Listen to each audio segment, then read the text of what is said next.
ran up a check, I might do it again. Enemies close, have me thinking they're friends. 10 toes down, I'll be free until the end. Crib outside the city, I don't feel safe in my hands. Took so many years, I'm just waiting for the wins. I'm in debt to no one but the one who took my sins. I do it for real, there's no reason to pretend. If I do it once, I do it again. Add it up, bankroll, euro, peso, add it up, I'm just doing me, everything is on me, oh you matter what. Add it up, bankroll, euro, peso, add it up, I'm just doing me, everything is on me, oh you matter what. Add it up, told her if it's all me, everything is on me, gon' back it up. Matter what, told you I'ma do me, why you hating on me, it's not adding up. I do roll like a Mack truck, country heart, I might cop a farm and go act up. Lot of scars, I was cold-hearted, now I'm back up. Keep it real, I do this once a month, I don't rap much. I just take the money and go stack up. Hello, Julius Campbell. How are you doing today? What up, Marie Jones? It is wonderful to be back in the year of 2024, and we are talking about ink to ink. What are we talking about, Marie? Ink to ink, our black media. Our black media. What's up? It's been a while since we've been here. We definitely talk to me.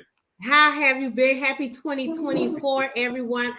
We're coming on. We're so good. It's so good to be back with all things relevant on our black media. It is so good to be back. Me and my co-host, my comrade, my Julius Campbell. We're coming back and we got a great show for you people tonight. Exactly.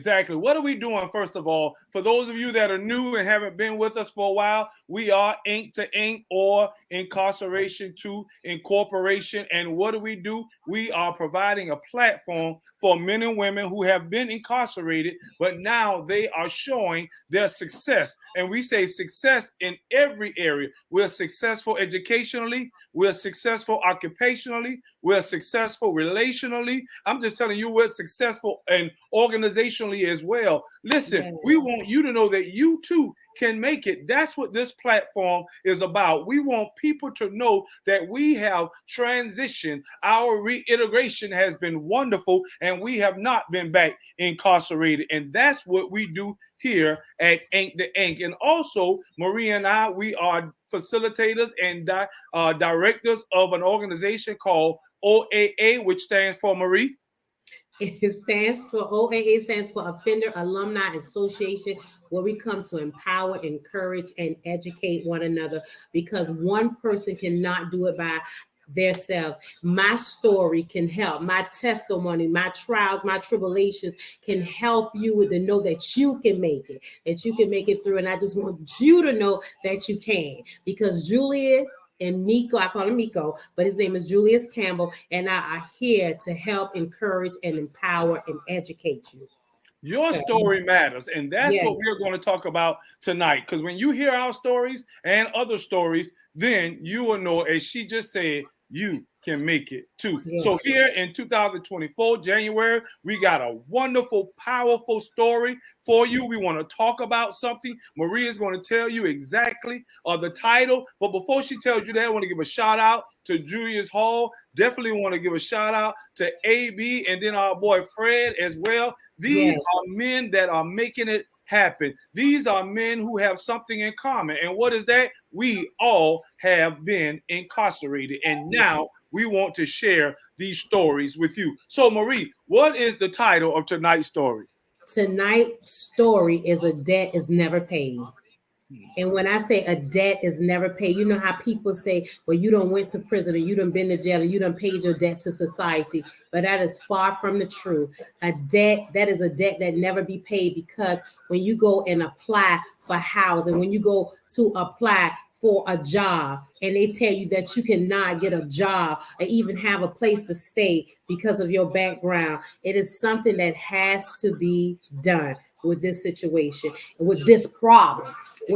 Julius, I was just saying before we logged in, I was just saying that maybe, I'm not going to say Congress. I know that Congress make the laws, but I'm going to say this, our local officials can put something into play where you can have an attorney, not just to come and give, like, you know how Nancy DeVetta, she give the she say come in the expungement clinic. She give those, but I'm talking about having an attorney on so you can actually pay this attorney so she can show you A, B, C how to get the record expunged and to help pay for those things. Well, exactly. And Marie, I don't want us to get too far ahead of Yes, ourselves. sir. Let us first talk about what this actually means. When we talk about a debt is not paid, she explained to that. But there's also a conference that we have in reference to this, and that is Dr. Bryant, and we'll talk a little bit more about that. But I know Marie also has a story that she may want to tell, and it doesn't have to be directly with names if she doesn't want to. But we want to tell you why we are having this specific broadcast. I'll start it, and then she will come right on and tell us what's going on in today's society. Is many men and women are coming home from incarceration, no matter how long they did, maybe what a 1 year or 30 years. It doesn't matter. They're coming home from incarceration and they thought that they had did their time.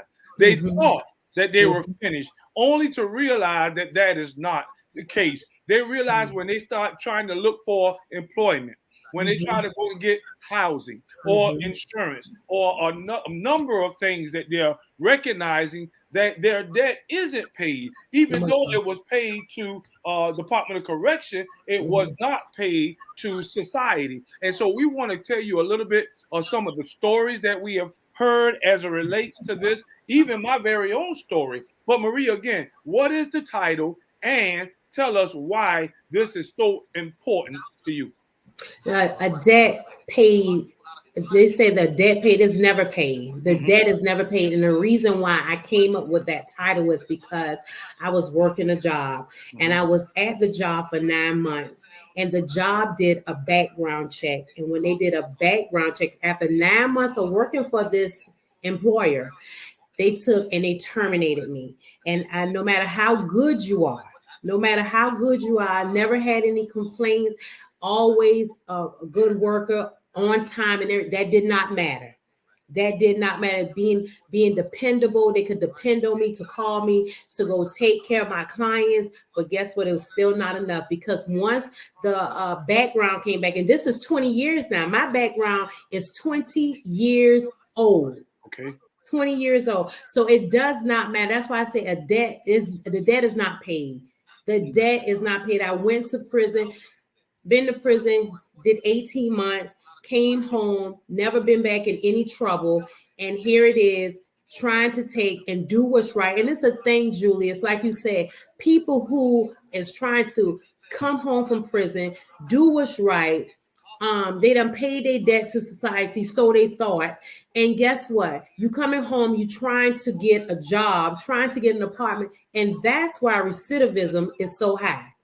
Because if here it is, I'm coming to get a job and trying to do what's right, and then the door is slammed in my face. Tell me, what do you do? What do you do?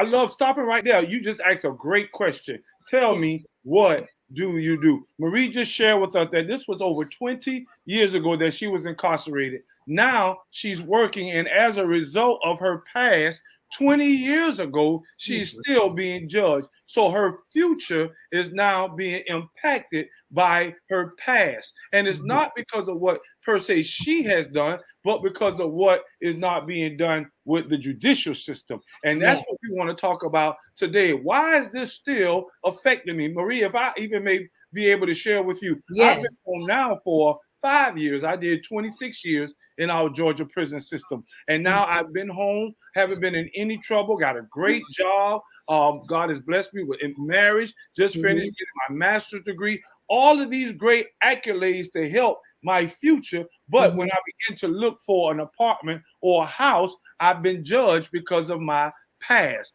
And there are countless other people who are experiencing the very same thing. I heard a man speak recently on, I believe it was Facebook. He said that there were over 80 million people with record in the United States. 80 million people. And because of those records, he used a term called collateral consequences. What does that mean? As a result of our past being incarcerated, the consequences are collateral. Now our future has been impacted. And that's not right. That's where, Marie, comes in by saying, when is a debt actually paid? Go ahead, Marie.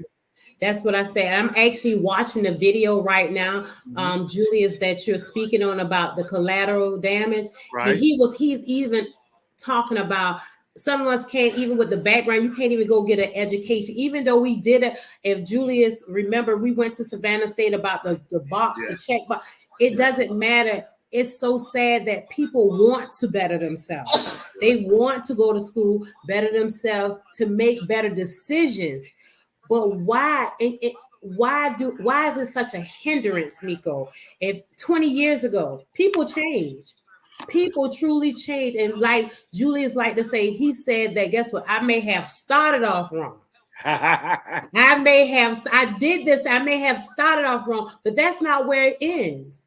That's not where it ends. He came home. Look, I came home. I came home. I went to St. Leo's. I got a bachelor's degree in healthcare management. Mm-hmm. So it's not that I want to stay and continue into what I was doing.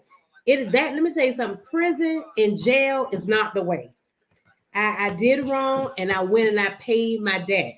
So I thought again. So I told Julius before we came on air, not just saying Congress, because Congress is the one that changed laws, right? If I'm not mistaken, but we need to check our local officials. How about people who have been home and they have shown, because they said that if you've been to prison, offender is to offend within those 3 years. So guess what? If you see that people have been home longer than 3 years, you should do something. The city's officials, our local government should have something to play that they could take and pay for expungements for the citizens. I agree 100%, Marie. I think too, though, that we have to go speak a little bit louder or abroad, not just congressmen, but our very own community.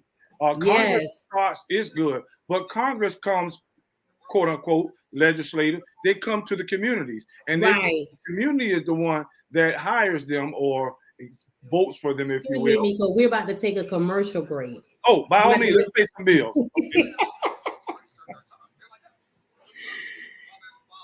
Definitely appreciate it.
That's how I be in the background. I like that music. Yes, that's what I'm talking about. Listen, what's up, Savannah?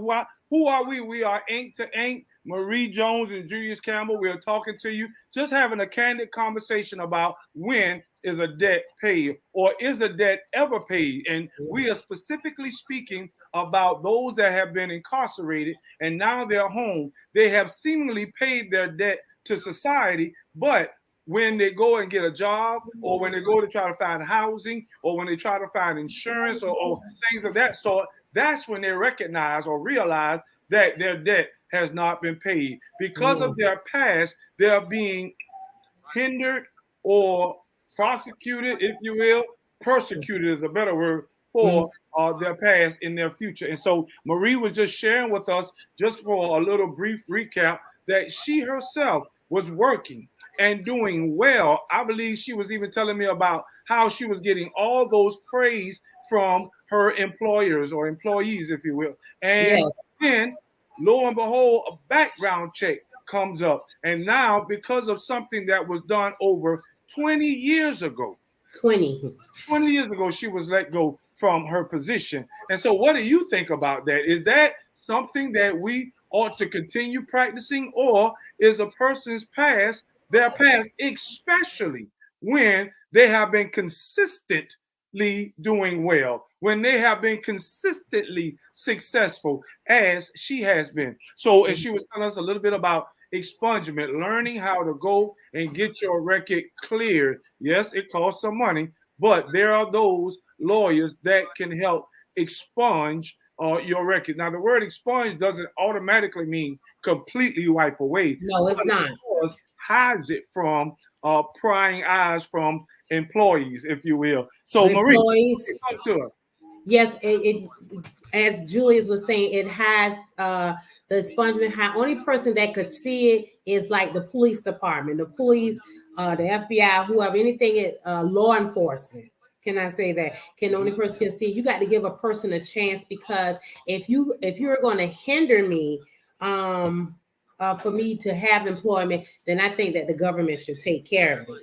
Mm-hmm. And I'm just being, and when I say this, Miko, just before I said Congress, that's why I was saying that our city officials, our local government need to have something into play to help people who have been home over more than 3 years, because they say offender offends within the 3 years. So I have been home for 20 years, Miko. So I mean, it should be some kind of help into play. You can take and set up and shouts out to Nancy DeVetta. She set up the expungement clinics, but give a person, it's going to take money. She give you the paperwork, but some people actually need for you to sit there, help them with the paperwork, right? Write out those things that needs to be done, because it's a lot of steps to that.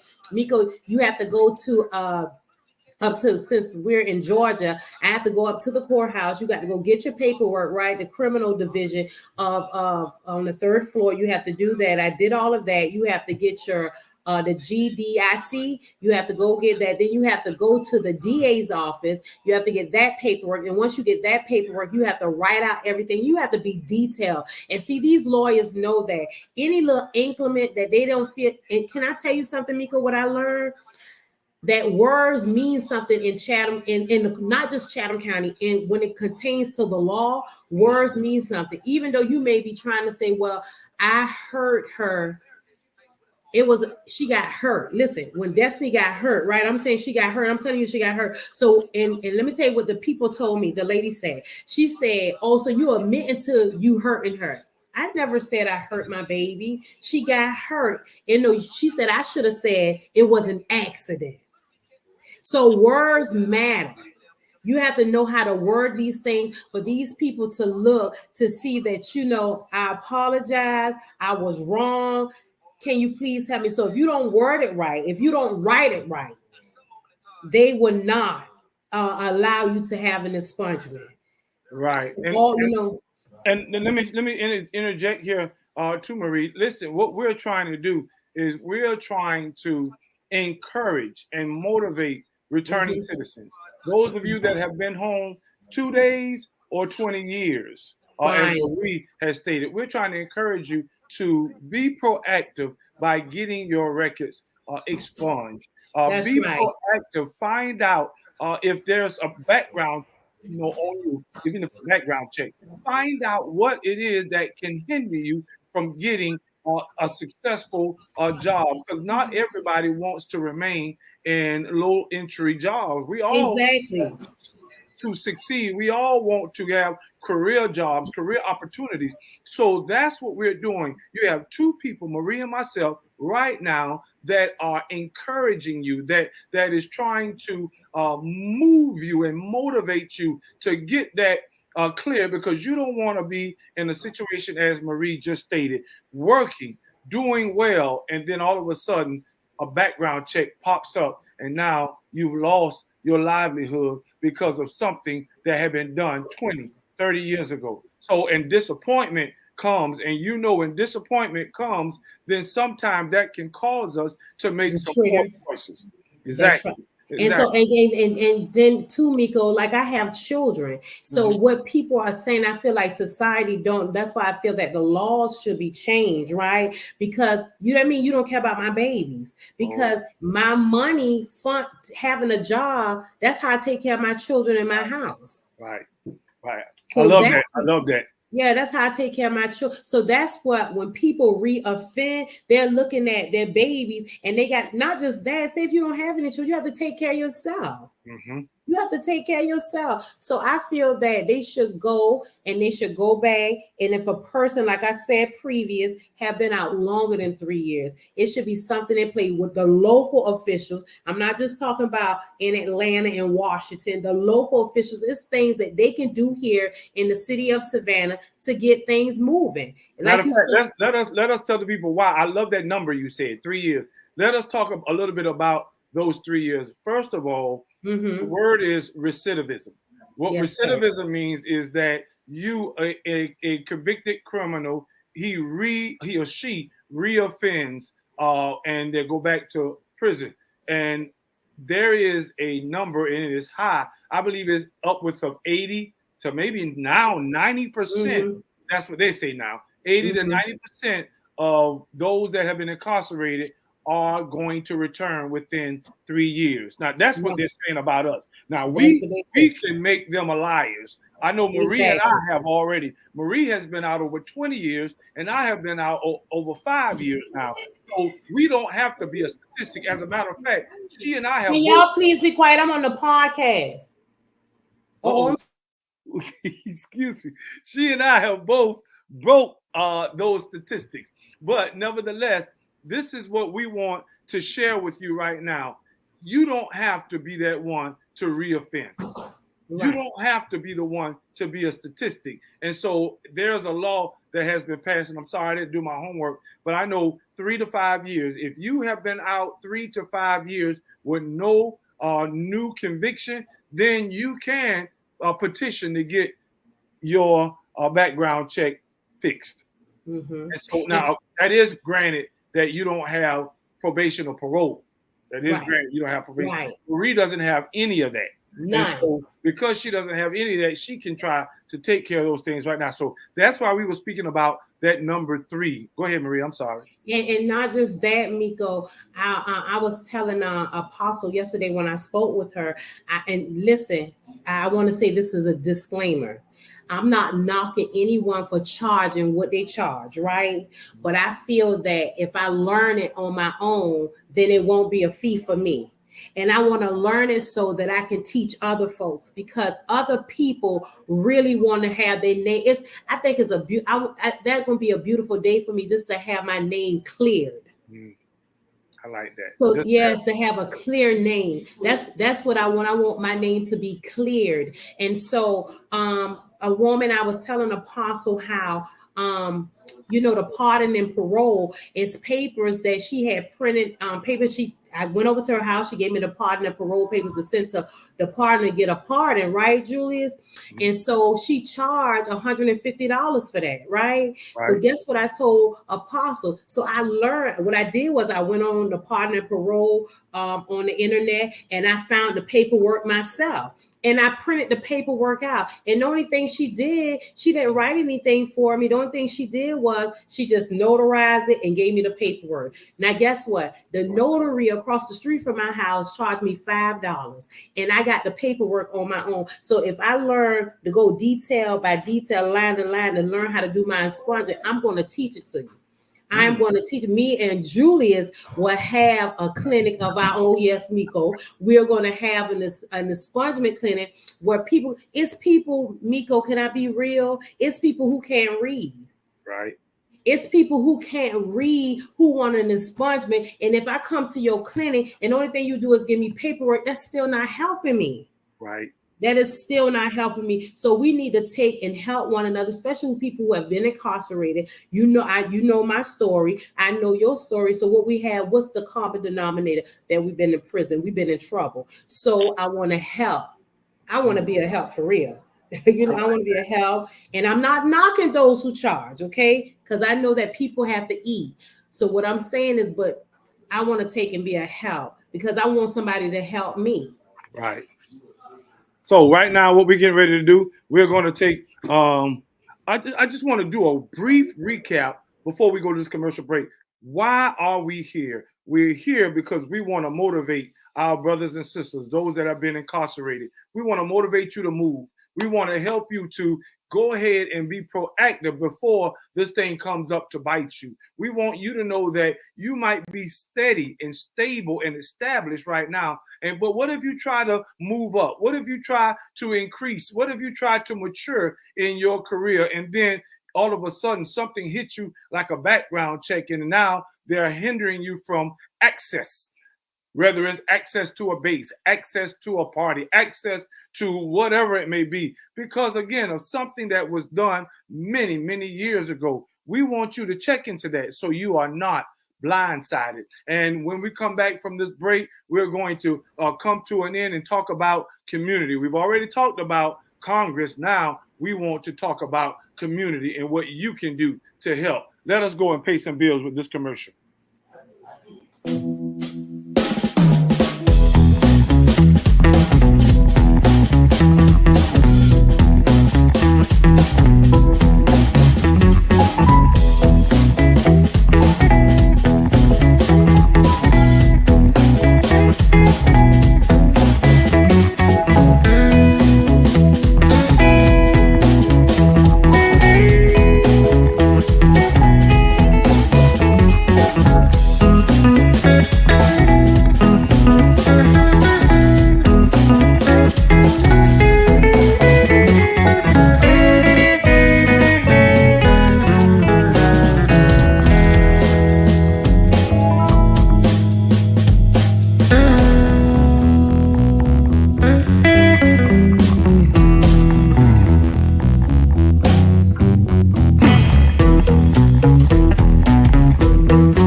Hey.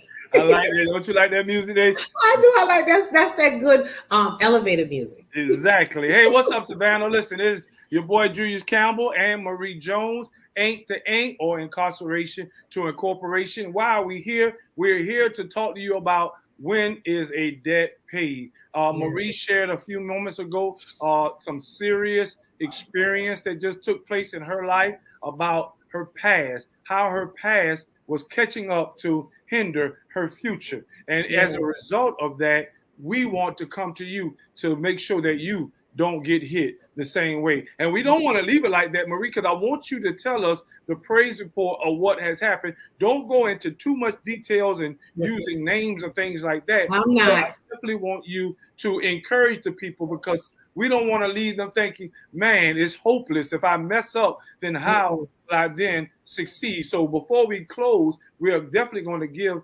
that story. But I want to share something for a moment, Marie. When I came home, I didn't have a lot of problems as a lot of our returning citizens have, because I have those 4 staple things that's necessary to success. That number 1, stable housing. Number 2, gainful employment. Number 3, community support. And number 4, especially number 4, family support, stable environment. Because I had those things, my reintegration process was pretty much smooth. But for many of you, it hasn't been that way because you don't have those 4 staple things. But even though mine was a smooth transition, when I got ready to go and look for an apartment, I found there were a lot of hurdles, a lot of obstacles, and they all had to do with background checks. They all had to do with my past. And that bothered me, that discouraged me. If it's discouraged me, and I'm sure Marie, how many more of our brothers and sisters is it discouraging? And many of them may not have the fortitude that you and I have, Marie, not to go back, but to stand strong. But nevertheless, as I went out trying to find an apartment, I went from place to place. And do you know that now the application for gaining a house or an apartment is upwards of $75 to $125 per application? Who has that type of money, especially when you are trying to find you a job? And so I went from one place to the other, spending that type of money. Now, it would be helpful if we got that money back when we were denied because of our background. Exactly. That does not happen. That is right. not the case. And so I want you, community, that's where we're going at. I want you to understand the pressure. I want you to understand what is going on in the life of those that are reintegrating back into society. Background checks hurt. It hinders employment opportunity.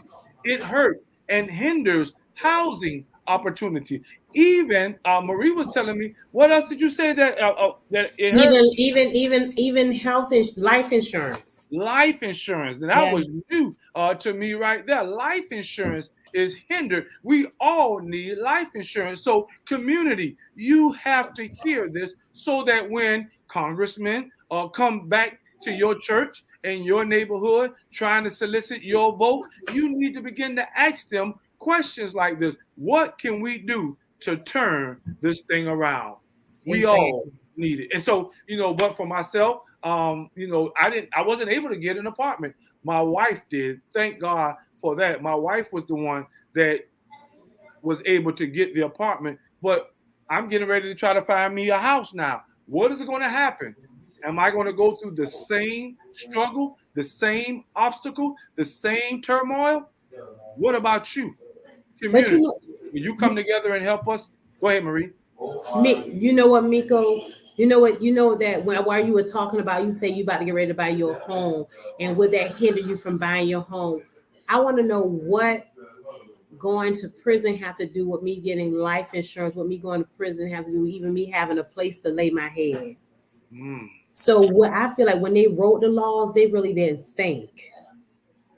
Or Go ahead. they did think, but they knew the target audience that would be getting locked up. And that was just another mechanism to keep people down. See, you know what? Julius is real kind with his words. But let me say this. It was a target audience of black and brown people. You understand? Julius, I'm telling y'all something, he's humble. That's why they call him Brother Joy. You understand? But I'm just saying, it's sitting and that's ridiculous.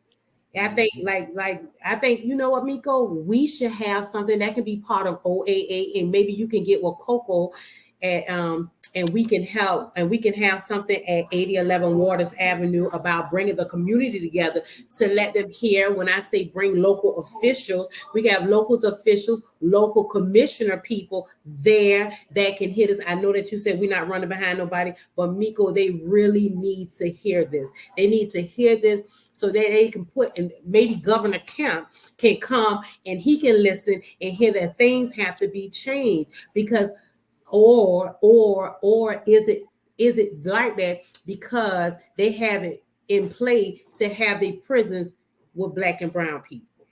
Well, I don't know the answer to that question, but I do like what you say. It is up to us, the community, to come together and be educated. If you don't know anything about this, that is simply called ignorance. Many of us didn't know, but willful ignorance is the problem. Now that you're hearing about it, we need to find out. Community leaders, especially church leaders as well, we need to come together and find out what can we do to ensure that when a debt is paid, it really is paid. It really is paid. That would be so good. But go ahead, Julius, what you were saying. Well, as we get ready to turn this corner and end, what I want you to do is I want you to briefly share the positive praise report out of this, despite the hindrance or the obstacles 20 years ago that you were incarcerated, and now how it has caused you to lose employment. Tell us a little bit about what happened. Well, maybe it was a setup for me to lose so I can gain. So I'm gonna say this. One of the families who I took care of, they said that they were going to help me. So the husband, who is an owner, he know about my background, and he told me I didn't have to worry about anything, and he gave me a job. Oh my goodness. And why did we want that to be broadcast? Because you have a business owner who has forgiven the debt. That's right. So if a business owner can forgive a debt, why can't our government? Why can't our society? And so shouts out to those. We don't talk about everybody. There are those individuals who look at life differently. Those individuals who have forgiven, who recognize, this is what we call it, they are now felon friendly. Why is that the case? Because they're called second chance hiring. That is, matter of fact, in April, that's coming up, that is a specific month that's been set aside to celebrate those employers who are hiring returning citizens. It's called, again, Second Chance Hiring. And this is something that this young man has did. And if he can do it, many in our society can do it as well. Right. He recognizes that you have paid your debt to society. That's right. I like that, Miko. A second chance. And everybody is entitled to a second chance because some and a majority of a lot of us has changed. I'm telling you, as Julius like to say, we may have started off wrong, but we have finished strong. How have we finished strong? Look at Julius. He's married. He have a good job. He is an elder in the church. He has a master's degree. Bless the Lord. I think that's all right there now. That's all right there now. That's all right. So listen, Savannah, me and Marie get ready to go, but I want to give her an opportunity to say some farewells before I come behind her and close this thing down for today. Marie?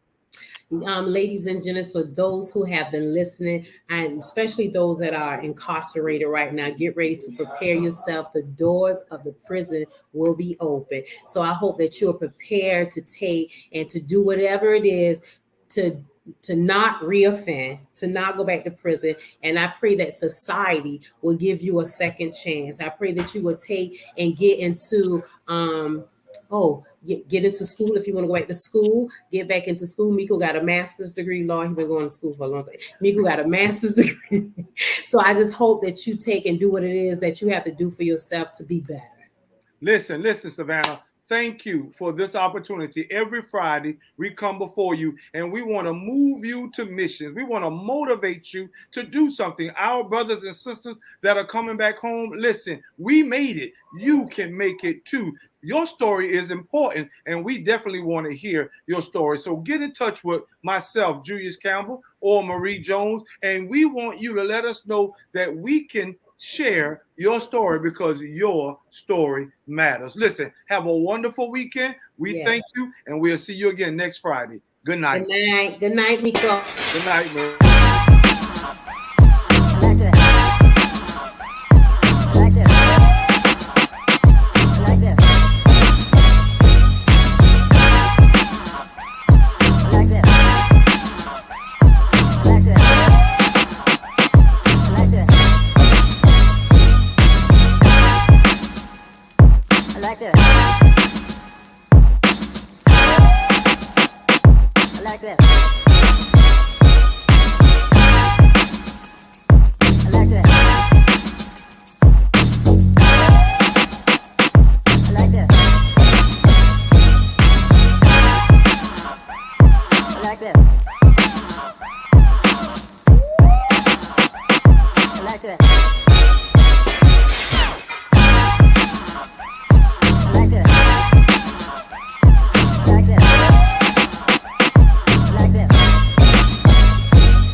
Good job.